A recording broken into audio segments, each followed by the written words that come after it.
Hello and welcome to another episode of the Embodied Union podcast. I'm Lindsay. I'm Charlie. And today we're going to be talking about dark Eros and kink fantasy.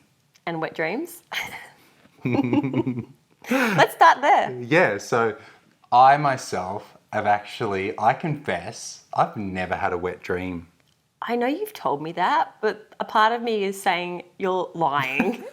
Or like, not even as a teenage boy. I wish. Like, this is something that I've... Never. So when I tried, I've told... You've tried? Yeah, I have. I told the audience before. When I did my bout of celibacy and abstinence and also like semen retention, I told myself, I'm going to go as long as it takes until I get a wet dream. And 66 days in, I self-pleasured and I didn't make it. Babe. But I honestly, I feel like wet dreams for men, it's like a teenage boy thing. Isn't that happening quite often in that season of life? I think so. Like, I think it's really normal. I think, and I'm going to hey, let's, determine what's a wet, I might still have erotic dreams, but I've never had a wet dream. So like actually ejaculating in your sleep. Yeah, I've never had that. I've never had the sheer pleasure of that. Have you ever had a dream where in the dream you are ejaculating, but you just actually aren't in your actual body? No, not that I can remember, so I would be very much wanting to talk about it. And I think I'm just jumping in now so I can get a word in on this podcast, because you, on the other hand... Yeah, I definitely have. Is it a wet dream? It's like I have dreams where I am in a lot of pleasure and orgasming. And it's so interesting because I've spent so much of my life, not in dreamland, in real life, feeling like I can't orgasm, like it's too hard to orgasm, it takes too long, feel quite numb. But I have no issue in my dreams. It's like effortless, so easy. But I've woken myself up in like an orgasmic state. So it's like my body, now I can access orgasmic states with you in our relationship, but before this relationship I couldn't, or I hadn't yet. But I was still able to in my dream. So it's like my body is still the one having the experience. So it really showed me that my body could have that experience, but it was just showing up in dreamland. And in real life, that's when all my stories around it's too hard, takes too long, I'm so numb, would be the thing that cock-blocked me. But none of that was in my dreams, so my body could just do the thing that naturally it can do. Yeah, and I think, speaking to this today as an episode, I think it's just for the listeners listening in, it's maybe it's something that they're experiencing or not experiencing, or their partner is, and it's just maybe it's something that you've never really spoken to your partner about, is reoccurring dreams that you're having around intimacy or orgasm or sex or all those things. And I thought, we thought it'd be a cool way to just open up the discussion even more. I think it's a great conversation. And I noticed for myself, these dreams really come in when I'm ovulating. Mm-hmm. That kind of tells me that I'm ovulating. And it's just really fun to wake up and have that energy in my body. It's just naturally there. And we were speaking this morning around erotic dreams. And it was funny because you said to me, if it's not me, you can tell me and it's okay. Yeah, it's fine. It's just a dream. For sure, but I wonder how many couples would feel confident in that statement. I know for me, if you were having erotic dreams about another woman, it might still hit up against that little part of me that's oh, who is she then, huh? Yeah. Who is she? Who that bish? But you're just who was it? If it's not me, that's cool. It's just a dream. It happens to be you. You take on different roles in my dreams. Or animals or beings. Yeah.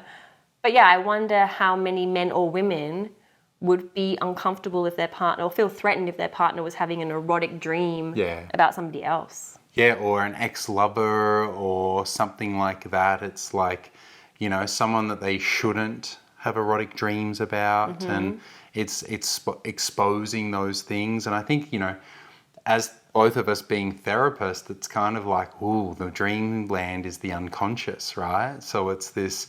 how are we in relationship in this dream playing out some part of our unconscious, subconscious, whether, there's a desire in there that we're not really fully meeting, or there's, hidden parts of ourselves that have desire that we're shutting down.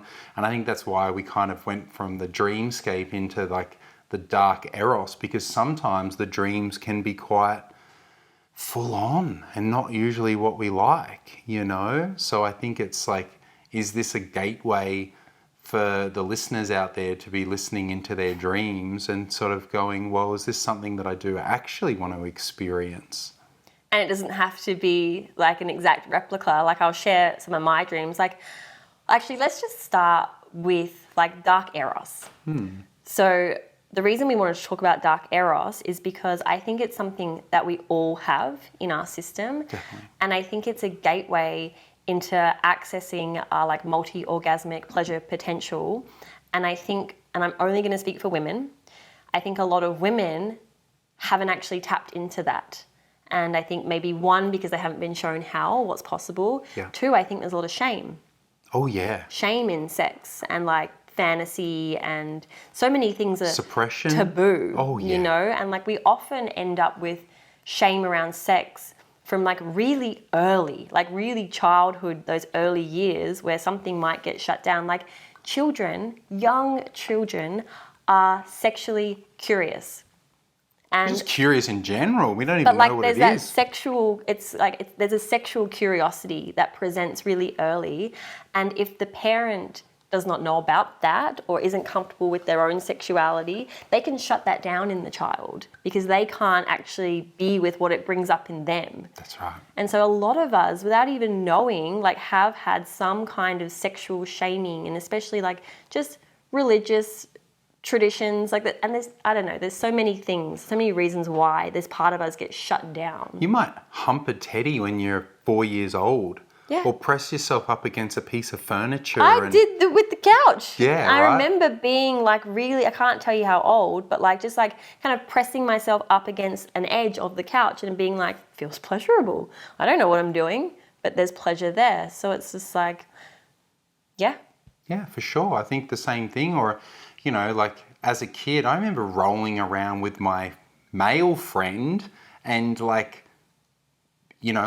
pretending to have like sex. Yes. We didn't even know what that was. It was just like, we're being adults, Yes. we're doing like adult time kind of thing. This is such a good conversation because I know from so many people who have come to work with me, it's so common that either siblings or cousins or neighborhood kids have this playing as adults. And again, I did something similar. And I think it was like with cousins, and it was very innocent. And I think we were just like kind of rolling around, not even naked, but it's like we're doing sex, we're playing sex. We have no idea what sex is. We know what happens in the bed. And then I get so many women that come and work with me who've had like similar things happen. Yeah. And they have carried so much shame about it. They feel like they have done something wrong. And they sit in front of me and they share this story. And it always gives me goosebumps when they share. And when I get to be the one that lets them know, like, just how innocent they were and how common it is. And watching like this shame shadow like lift from them, it's like, wow. It's just such a huge thing. But yeah, the part about it is like the unwanted exposure of well, telling they feel like someone they've done something wrong. really taboo and terrible. But it's like children are so innocent. We're so innocent. And we're just like, so as you said, so curious. And we have no idea. Well, it's like really around intention. And like when you're that young, you kind of, well, what I've learned when I've worked with men, it's been when they think back at the age that they are now and think back of when they're kids, they kind of have this like adult responsibility about who they've kissed or who they've touched or what they've let happen to their body.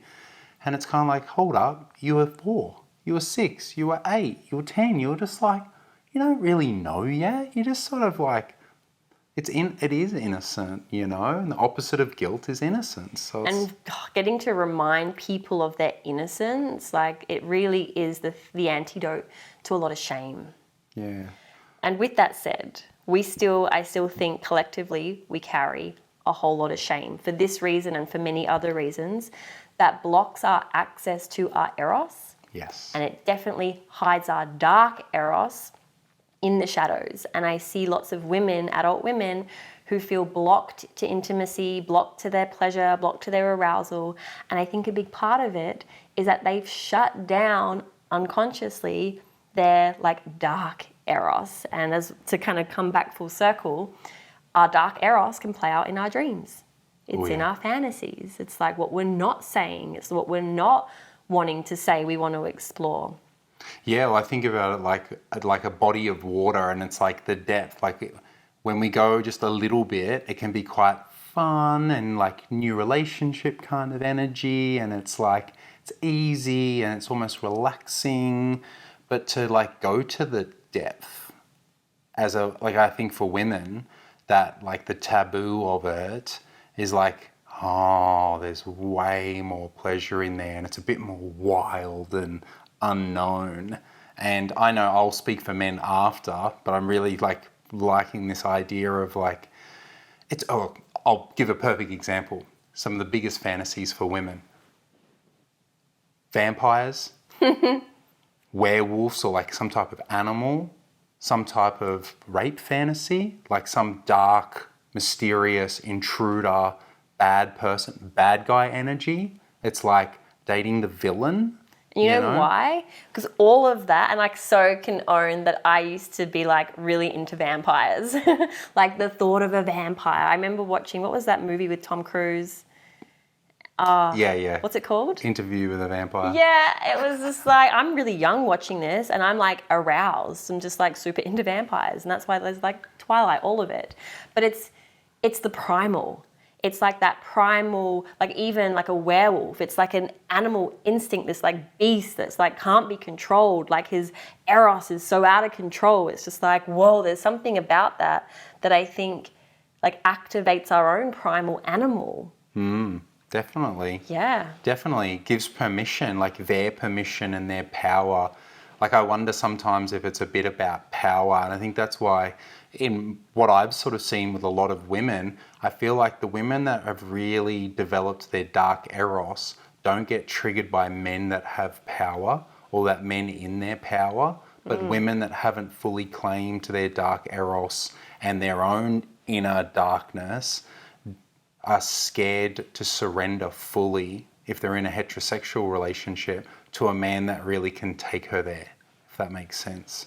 So it's just like noticing the dance of that. And I think I'll speak for men is that men are, I believe, have shame and have guilt and I think have deep sadness and anger around the fact that they can't tap into that part of them as society has made it like toxic for them to be able to do so. So it's like when we fully get to embrace our power and our rawness and our ruggedness and our aliveness, it's somehow like told that it's wrong, you know? So it's similar. We have a similar experience to women, but it's just in a different way. It's like shut down for different reasons, like it's scary, bad, or wrong. And I wonder if that's because there's been like men in their primal energy, but it's unintegrated. Totally. So it's created harm. And so now as like a collective, we've kind of shut down this part of men, and men are scared to be in that because they don't want to be dangerous. They don't want to take advantage. And it's such a shame to have that part of our man shut down. It's just we want men integrated in their dark Eros. You know, like we want the sweetheart gentleman, but we want the wild man, but he's actually really safe. Yeah. You know? And the only way we learn, and I think this goes for women too, is like the only way we learn to play in our Eros and to fully own it is to actually go there and be in the vulnerability of it with another. You know, like getting to play in it. It's like, it's really hard to get something right the first time. So I think it's how can we put ourselves in situations, you know, in relationship that sets up the container powerfully such that we can explore it. You know, we can explore something that's a bit darker or a bit, you know, like dominant, submissive, or, you know, maybe shibari, maybe something that sort of starts to allow that. And just like do a little bit. and then come back to it. Oh, that was really, I really liked that. You know, maybe we can keep like finding what the edge is here in a really great way that feels good. Yeah. Workshops, whatever it might be that leads into more of the dark Eros. So I think dark Eros, if we could really like explain like what that could look like, because it's not the same for everyone, but I do think that it does speak to energy. And I wonder, like for me, I'm only just like, my own dark Eros is still something I am like learning how to cultivate it, because when it comes up, it kind of feels like spontaneous and takes me by surprise. Whereas I want to get to this place with it where I can just access it if I choose to, because I think it's a really powerful energy. But for me, there's some kind of fantasy around I shouldn't, like that's naughty, like you shouldn't do that. So like, for example, some of the ways we've kind of entertained my dark Eros is the fantasy of you like being my massage therapist and you're massaging me, and then I notice that you're aroused and like you shouldn't because you're my therapist, and then I'm feeling aroused while you're massaging me and I shouldn't because I'm just getting a massage. And there's something about that for me activates my dark Eros. And as you mentioned, some of the other ways that we play in it is like through you're in the dominant energy and I'm being more submissive. But what else do you think, like, can you give an example of like if a woman, or I guess a man is listening to this and they're like, well, how do I even start to explore what my dark Eros is? Like, what's the action step there? Yeah, well, I think there's so many ways, but I think a man to have his dark Eros activated or integrated would be he has to really know his anger and has to really know his fear, because if he's not certain of fear himself, then he can't, I guess, co-regulate with his partner who may also be in a bit of fear. So I think it's a really embodying and understanding and having the emotional intelligence and awareness around his own pain and his own emotions to be able to do it. So I think a man to know his anger using his body as well, so sex can be safe or intimacy can be safe with his own body. I think that's probably a big one. And that's why I think of guys that, go and do sort of like rage release or,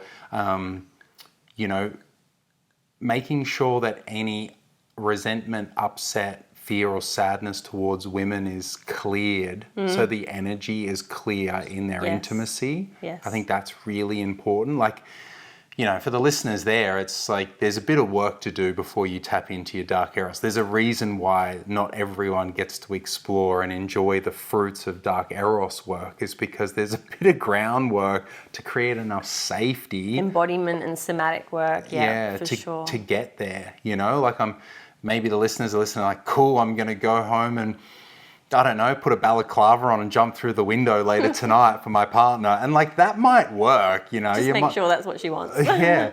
Well, yeah, exactly. And I think it is that. It's like, oh, we're playing in sort of like setting up scenes and agreements here, and I think that's probably a really big one. It's like, if a man struggles to lead in the bedroom, just in general intimacy, then trying to set up something that's then around like more technical scenes of intimacy, probably going to struggle. Things are going to come up where you're going to try something and it doesn't work, and then you fall down into shame about it, and you can't actually get it up in that moment because you are actually in fear that you're not quite sure that you can hold the whole scene. And I think that's a big piece as well for men, is like Pressure. the pressure of performing. And same for women, the pressure to be into it as well. I think that's why it's so important that you bring that energy of like innocence and play and curiosity and not taking it all too seriously. Yeah, it gets to fall down. It gets to be a mess. You get to let's try this and then be into it and be like, I'm actually not that into it. Can we call a pause? Can we call a stop? It's not really working for me. Like, yeah, it's just speaking about dark Eros. It's a big jump for a couple if they're not even able to be communicating inside of sex, if it's all a bit too serious or a bit like just one-sided as well. Like I kind of get the feeling that, and this is like probably for any of like the listeners that hasn't gone down this route already, it's actually women a lot of the time that have a lot of kink fantasies that they're expressing more than men currently actually. So it's I see like, that as well. yeah, there's a real desire for a woman to be met in this way, and their man's like, I want to give it a go, like I want to support you in that, but then not quite sure on how to hold it all. I think the reason why for women there's such an appeal here is because it can look like whatever, like maybe you want your man to push you up against the wall, maybe you want, like whatever it is, there's all different, there's range here. But the feminine wants to feel the masculine, and the qualities of the masculine are like, he's going to lead this, he is guiding this, he's going to take me somewhere that I can't take myself. That's right. He is powerful. He is like, there's like, it's like when I look at you, it's like Viking energy, you know? And I think a lot of feminine women want to feel her man's masculine core. And like dark Eros is a really beautiful way to really do that. And so because it can be quite vulnerable, it really is about making sure that you're doing this in relationship with somebody that you feel really safe with. Totally. Who you can feel free to express your voice and your no and your whatever's coming up, and that you can set up boundaries and agreements around it. There has to be so much safety. For a woman to go to the depths of what we're talking about, she needs to feel very safe. Yeah, and there needs to be a certain level, I believe, and I'll say it again, is like work done prior, because let's say, for example, we set something up to do some type of scene, and you know there's a part of it that really like triggers something deep, Yeah. that maybe you didn't even know was there. Yes. You know, which can happen. And I mean, that can happen during normal relationship and normal, like I'm saying normal, but just like regular intimacy. It could be that the person after sex like kind of withdraws or leaves the bedroom and goes to have a shower and is thinking about the next thing, and the person feels abandoned. And it's just like, oh, really feels like a big gap has happened at the end. And that's only going to get more exacerbated as you guys go deeper into this world or into your own psyche, because that's really what's happening. Your physical body is going into something that maybe it hasn't done before, but also the mental, also the emotional, like everything's at a higher stake here because there's more depth. So, you know, when we say dark, it's not negative, it's not bad, but it is a range, it is a part of you that you might not have touched before. So just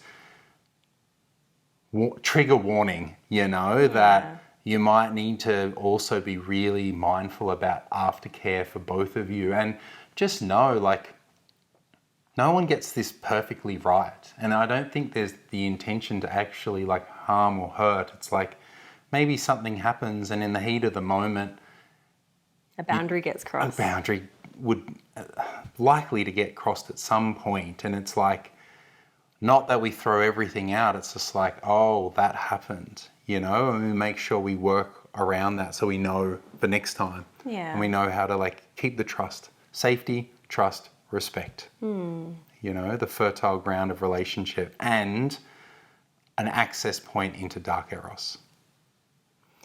And I just think this is such worthwhile work. I think in the beginning of the relationship, Eros is available because of the novelty and the mystery and the excitement. And as you know, that will die. We say it all the time on this podcast, the honeymoon will fade. And so for like what keeps a relationship long term in like that juicy, delicious, intimate energy, I believe it's exploring your dark Eros. It's bringing that to the table. Otherwise, intimacy can kind of flatten out a little bit. Definitely. And, you know, like this is an opportunity for, like I see the feminine dark Eros as like invitation and challenge almost. Like it can be the woman leading a dark Eros session as well. It's not always the man. Like maybe you might find that for a man that's always in his masculine, it's like there's some really like desirable piece around being led yourself, you know, Dominated by your woman. or whatever it might. Yeah, exactly. And I think it's like important. It's like, okay, I know that that's a turn on, or there's something about that. Can we try this, or can we try that? And knowing that for some of us, we don't like pain, you know, and for others, pain is okay. Yeah, some people love pain. Makes them feel so alive. Some people love to inflict a bit of pain. Some people love to have pain in their own body. Yeah. Yeah. Yeah.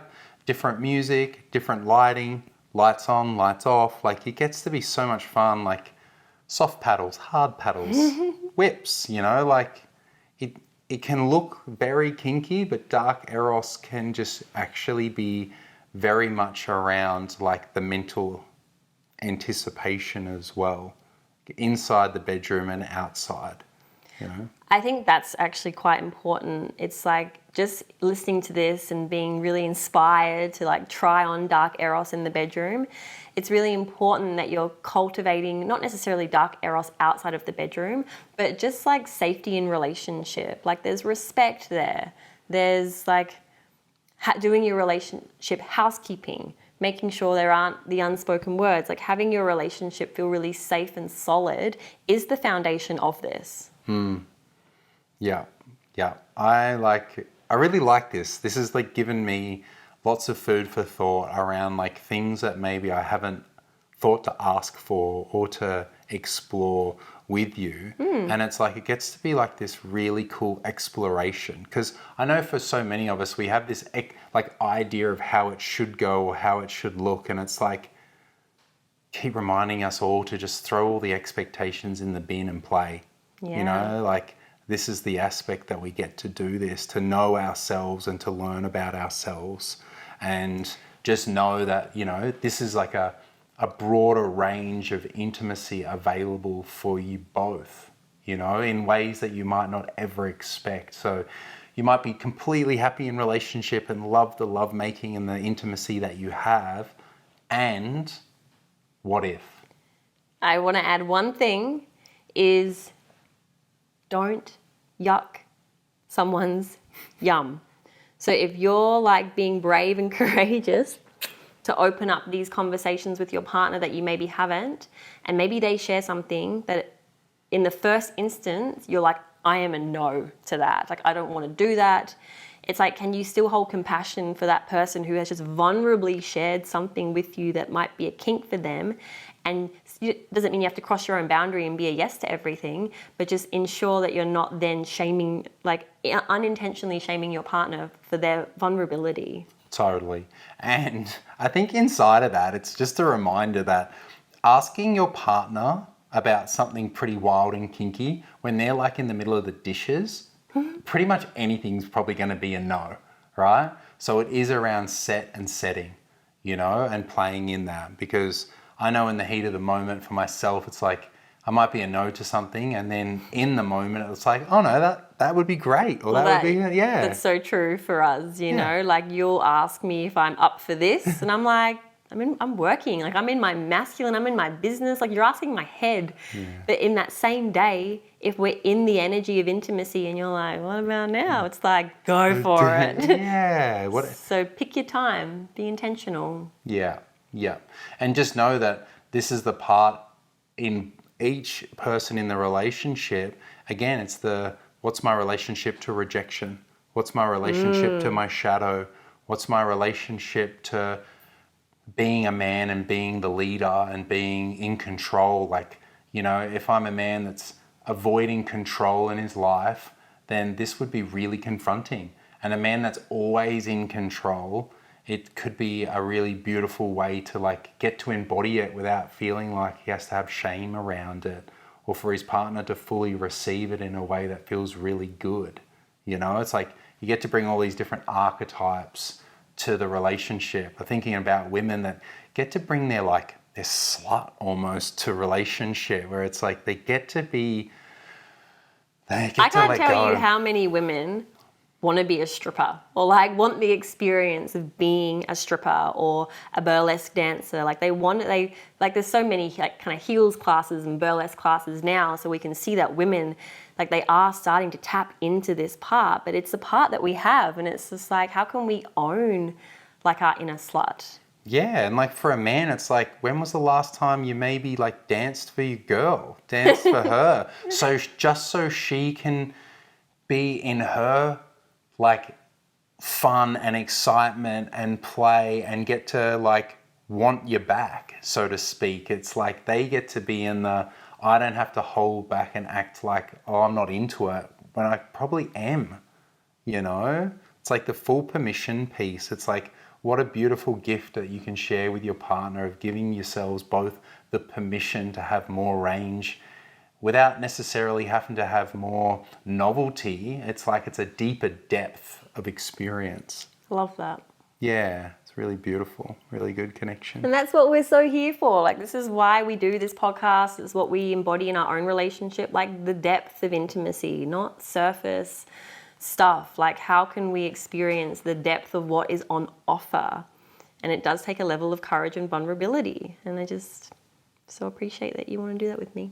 Yeah. Do we cover everything? I feel like that feels quite complete. And if you guys are listening to this and you're like, oh my God, where do we even get started? You can work with us. We can guide this, totally get. And in the beginning of my journey, I had lots of guidance from other women that had walked the path that to me was like, I hear what you're saying, but it feels so far away. So it's like, you know where to reach us. Yeah, Lindsay B on Instagram. Come at me. I am Charlie S. Hannah and Embodied Union.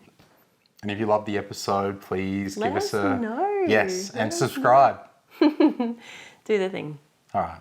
Love you, sweet man. Love you.